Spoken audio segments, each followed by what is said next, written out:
Radhe Radhe friends, तुलसी विवाह की हार्दिक शुभकामनाएं फ्रेंड्स। आप सबको फ्रेंड्स कैसे हैं फ्रेंड्स। आज मैं आप सबके साथ शेयर करने वाली हूं तुलसी विवाह की सरल और संपूर्ण विधि में आप सबके साथ शेयर करूंगी फ्रेंड्स। हल्दी का रस्म हम कैसे करेंगे, मेहंदी का रस्म कैसे करेंगे, जयमाला कैसे कराएंगे और विवाह कैसे करेंगे, 7 फेरे कैसे करवाएंगे, खोइचा कैसे देंगे, घरघड़ी का रस्म हम कैसे करेंगे, पूरी संपूर्ण रस्म मैं आप सबके साथ शेयर करूंगी फ्रेंड्स। घरघड़ी का रस्म कैसे करेंगे, घरघड़ी करने से घर में कभी किसी चीज़ की कमी नहीं रहती है। तो सबसे पहले देखिए, जहाँ तुलसी विवाह हम करेंगे वहाँ पर अच्छे से साफ सफाई कर लेंगे। ठीक है, साफ सफाई करने के बाद आप चाहे तो गाय के गोबर अगर हो तो गोबर से भी आप लीप सकते हैं वहाँ, या फिर आप लाल वाली मिट्टी से लीप लीजिएगा, या फिर गेरू आता है, मैं गेरू से ही लीप रही हूँ। वहाँ पर फर्श पर लीप कर एक छोटा सा हम चौक बना लेंगे अच्छे से लीप कर। तो बिल्कुल सरल और संपूर्ण विधि में आप सबके साथ शेयर करूंगी। तो वीडियो पसंद आए तो फ्रेंड्स लाइक कर लीजिएगा और हमारे चैनल को सब्सक्राइब कर लीजिएगा फ्रेंड्स। उसके बाद देखिए, चौक तैयार कर लिए हमने गेरू से लीप कर, और मैं चावल का आटा का घोल तैयार की हूँ, और उसी से हम चारों बगल से मतलब रंगोली टाइप का हम चौक बना लेंगे। आटा से भी आप कर सकते हैं, या फिर जो आता है कलर आता है ना रंगोली वाला, उससे भी आप कर सकते हैं। तो कुछ इस तरह से देखिए, जब हम करते हैं चावल का घोल से तो उस समय कलर दिखाई नहीं देता। सूखने के बाद देखिए इस तरह से हो गया है। बीच में मैं स्वास्तिक दी हूँ, और स्वास्तिक के ऊपर भी मैं पूजा की एक चौकी लगाई हूँ। चौकी लगा कर करने से जो है ना, जो मंडप जो हम बनाएंगे ना, बहुत ही अच्छा मंडप तैयार होगा फ्रेंड्स। तो अगर आपका गमला में अगर हो तुलसी माता, तुलसी का पौधा, तो आप चौकी लगा कर कीजिएगा तो बहुत ही अच्छा से मतलब मंडप बन जाता है। चौकी के ऊपर लाल रंग के कपड़े का आसन मैं दे दी हूँ, और गन्ना से मंडप तैयार किया जाता है। तो देखिए इस तरह से हमने मंडप तैयार कर लिए हैं। चारों कोने पर एक एक गन्ना लगाए हैं और बांध दिए हैं अच्छे से, और इस तरह से हम मंडप तैयार कर लिए। तो छोटा सा गमला में मैं तुलसी लगाई थी, और तो उसी में हम तुलसी विवाह करेंगे। उसके बाद पुष्प का आसन देकर हम तुलसी माता को विराजित कर लेंगे।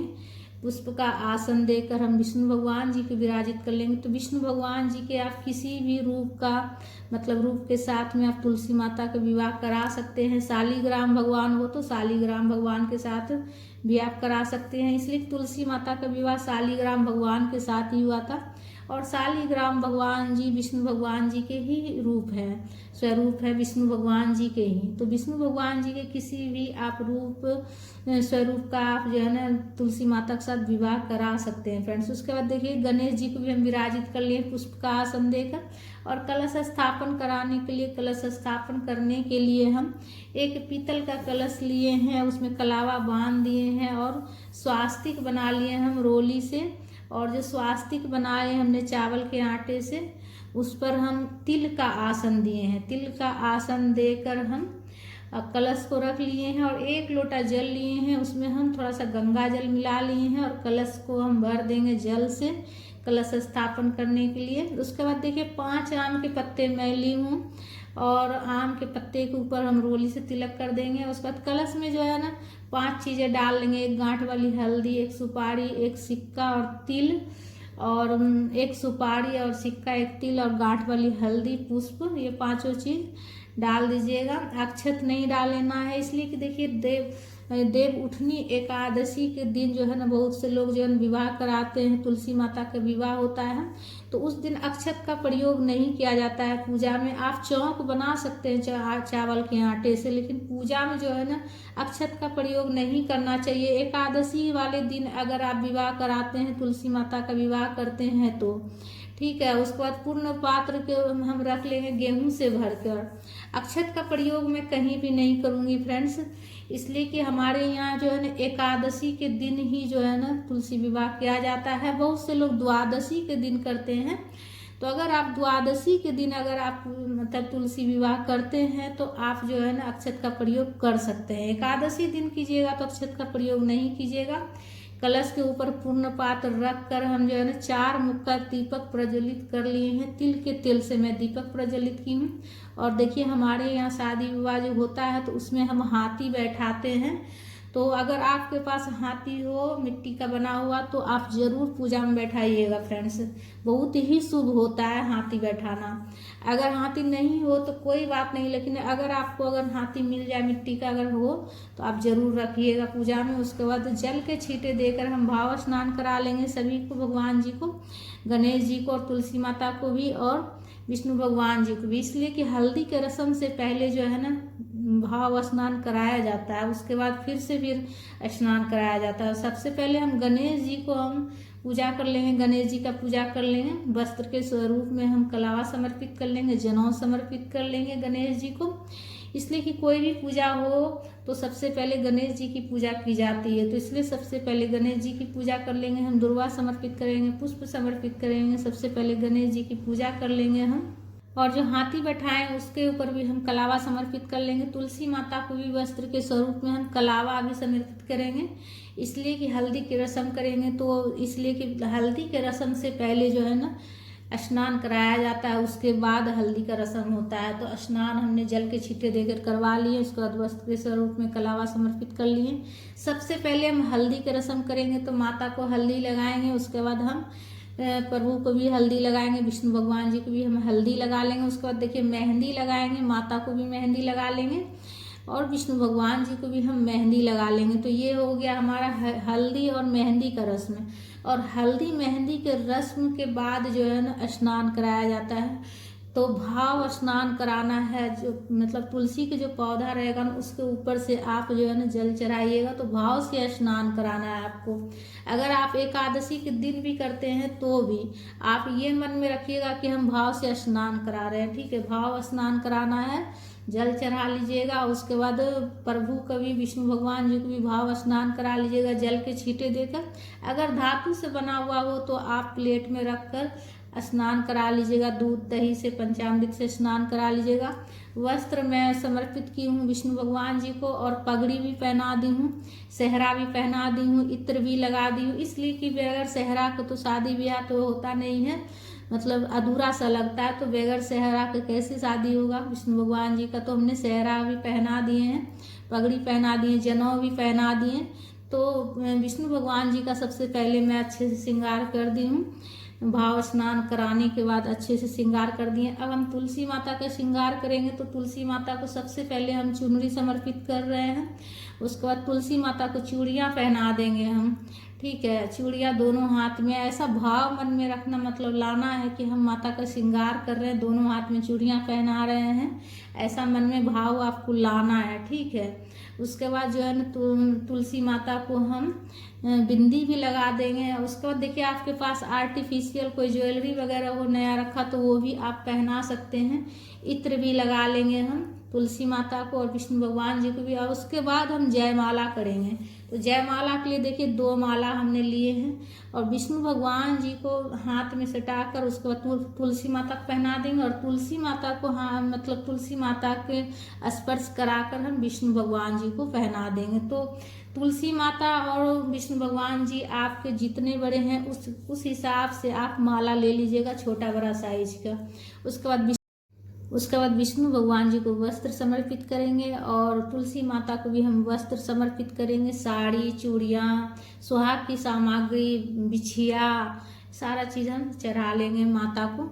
उसके बाद जो भी फूल हो, माला हो, चढ़ा लीजिएगा पूजा में, तुलसी पूजा में, तुलसी विवाह में चढ़ा लीजिएगा। जिस भी कलर का फूल हो, माला हो, जिस भी कलर के आपके पास आप चढ़ा लीजिएगा। उसके बाद देखिए गठबंधन करेंगे, तो एक चुनरी मैं ली हूँ और उसमें एक पुष्प सिक्का बांध दी हूँ और उसके बाद माता का जो चुनरी ओढ़ाएं उसमें हम बांध देंगे, एक छोर बांध देंगे और उसके बाद जो चुनरी में हमने गठबंधन किए हैं वो चुनरी हम प्रभु के कंधा पर हम रख देंगे। उसके बाद देखिए तुलसी माता को हम मंगलसूत्र पहनाएंगे, तो प्रभु के हाथ में स्पर्श कराकर हम तुलसी माता को मंगलसूत्र पहना देंगे।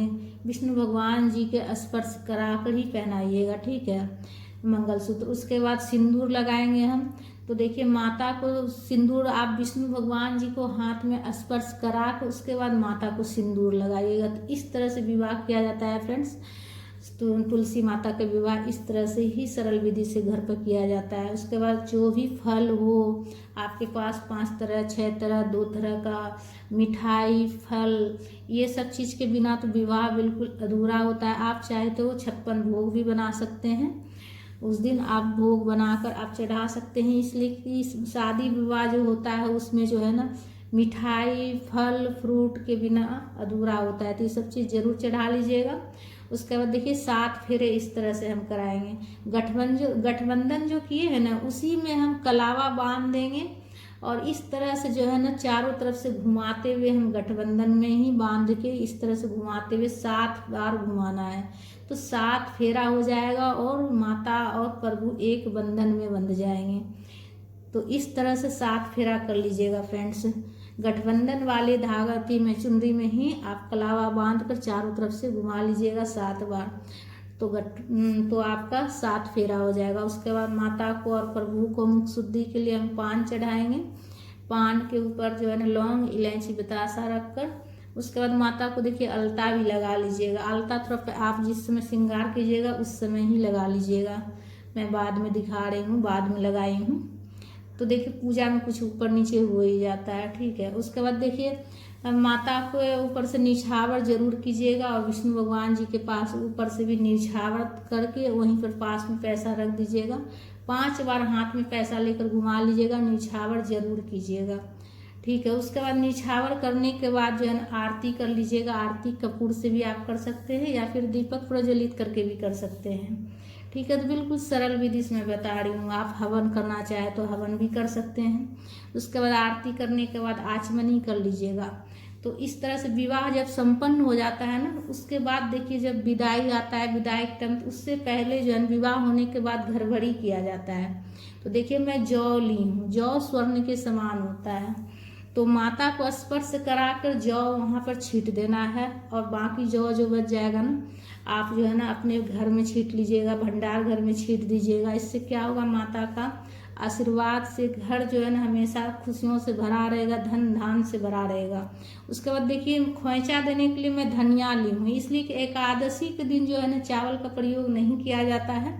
उसके बाद हल्दी, गांठ वाली हल्दी है, पैसा है, पुष्प है, बतासा है, 5 बार हम इस तरह से हम जो है ना माता को खोइचा देंगे। अगर आप द्वादशी के दिन अगर आप पूजा करते हैं तो आप जो है ना चावल ले सकते हैं, लेकिन एकादशी के दिन अगर आप पूजा कीजिएगा तो आप पूजा में जो है ना चावल का प्रयोग नहीं कीजिएगा। खोइचा देने के बाद 5 बार जो है निकाल लीजिएगा खोइचा से। और उसके बाद जो निकालने के बाद जो है ना हम धनिया दिए हैं तो हम उस धनिया को तिजोरी में रख देंगे, ठीक है। धनिया धन के समान होता है, तो धनिया को हम तिजोरी में रख देंगे। जो हम 5 बार निकाले हैं तो तिजोरी में रख देंगे। उसके बाद देखिए उसके बाद खोइचा देने के बाद जो है ना जल जरूर पिलाइएगा माता को।